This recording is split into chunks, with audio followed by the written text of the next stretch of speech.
Mga artistang buhay reyna na ngayon dahil sa napang-asawa nila. Number 1. Aramina.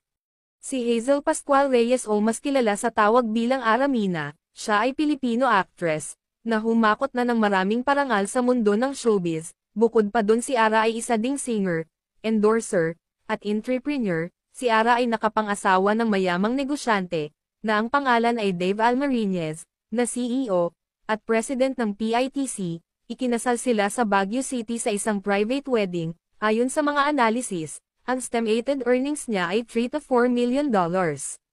Number 2. Erich Gonzalez. Si Erica Crisel Gonzalez Ganqueco, o mas kilala bilang si Erich Gonzalez, siya ay isang Pilipino actress. Si Erich ay napangasawa ang kanyang long-time non-showbiz boyfriend, na si Mateo Rafael Lorenzo, at sila ay ikinasal nito lang March 23, 2022.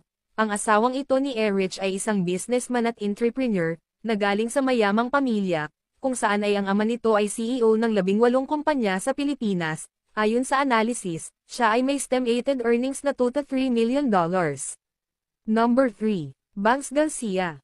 Si Valerie Pablo Garcia, o mas kilala sa pangalang Bangs Garcia ay isang Pilipino actress. Si Bangs ay nakapang-asawa ng isang mayamang Pilipino-British, na ang pangalan ay si Lloyd Bridgemore. Si Bangs at Lloyd ay